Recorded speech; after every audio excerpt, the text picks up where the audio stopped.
Selamat pagi Bapak dosen, selamat pagi semua. Pertama-tama kita panjatkan puji syukur kepada Tuhan Yang Maha Esa karena telah memberikan kita kesehatan. Terima kasih kepada Bapak Ferdinandus Lidangwiti yang memberikan kesempatan kepada kelompok kami untuk membahas materi tentang sumber daya manusia. Sebelum memulai presentasi ini, saya akan memperkenalkan nama anggota kelompok saya. Perkenalkan, nama saya Mariam Bipa dan teman saya Alipius Posidus Ndolo. Langsung saja kita masuk ke pembahasan. Kepada teman yang memaparkan materi, saya persilahkan. Terima kasih waktu yang diberikan kepada saya. Perkenalkan, nama saya Alipius Posidus Ndolo. Saya akan memaparkan materi tentang pengertian sumber daya manusia, pengertian manajemen sumber daya manusia dan jenisnya, serta tujuan manajemen sumber daya manusia. Baik, langsung saja. Pengertian sumber daya manusia adalah individu produktif yang bekerja sebagai penggerak suatu organisasi, baik itu di dalam institusi maupun perusahaan yang memiliki fungsi sebagai aset sehingga harus dilatih dan dikembangkan kemampuannya. Pengertian sumber daya manusia dapat dibagi menjadi dua, yaitu sumber daya makro dan sumber daya mikro. Sumber daya makro yaitu jumlah penduduk dalam usia produktif yang ada di sebuah wilayah, sedangkan sumber daya mikro adalah individu yang bekerja pada sebuah institusi atau perusahaan.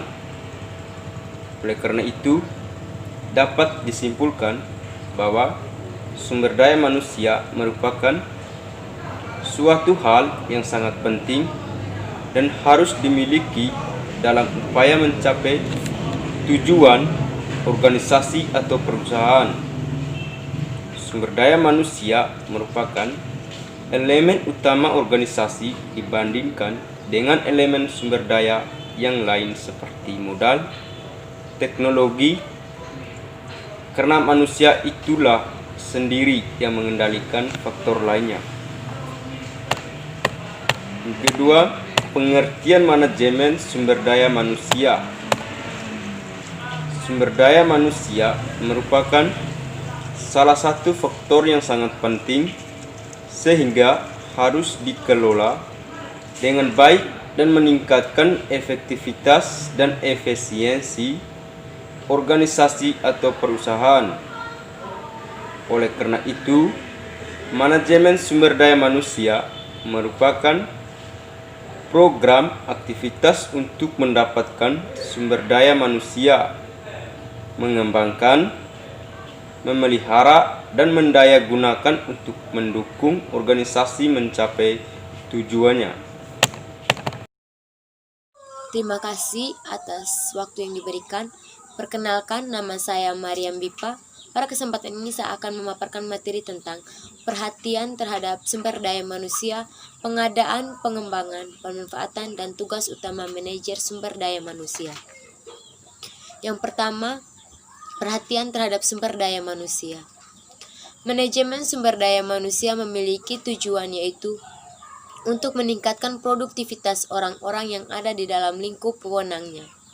Peningkatan produktivitas dilakukan dengan berbagai metode yang bertanggung jawab secara baik, secara strategis, sosial, dan etika. Yang kedua, pengadaan sumber daya manusia. Pengadaan sumber daya manusia merupakan suatu tindakan yang dilakukan oleh suatu organisasi melalui tahapan-tahapan yang mencakup proses penarikan, seleksi, penempatan, orientasi, dan induksi untuk mendapatkan tambahan pegawai yang sesuai dengan kebutuhan. Yang berikut, pengembangan sumber daya manusia. Tujuan pengembangan sumber daya manusia secara umum untuk meningkatkan kualitas para pekerja atau manusia melalui program pendidikan dan pelatihan agar menciptakan sebuah produk yang berkualitas dan memajukan perusahaan organisasi. Yang berikut, pemanfaatan sumber daya manusia.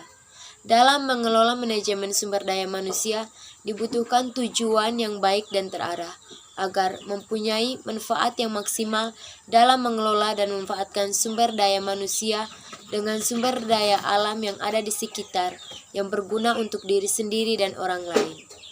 Contoh pemanfaatan sumber daya manusia. Yang pertama, manusia memanfaatkan tanah untuk ditanami berbagai tanaman yang dapat memberikan penghasilan seperti tanaman padi, cengkeh, tembakau, teh, kopi, dan jagung. Yang kedua, manusia mengeksplorasi barang-barang tambang dari dalam bumi seperti minyak bumi, besi, emas, dan batu bara. Yang ketiga, manusia memanfaatkan alam sebagai tempat pariwisata. Tugas utama manajer sumber daya manusia. Yang pertama, mendesain organisasi. Yang kedua, mengatur cara dan sistem penilaian kinerja masing-masing karyawan. Yang ketiga, mengatur para karyawan. Yang keempat, mengembangkan potensi karyawan dan organisasi. Yang kelima, mengatur sistem asas, manfaat, penghargaan, dan juga tingkat kepatuhan karyawan. Sekian materi dari saya, terima kasih. Sekian materi dari kelompok kami. Jangan lupa untuk menonton video ini dan jangan lupa juga untuk like, komen, dan subscribe. Terima kasih.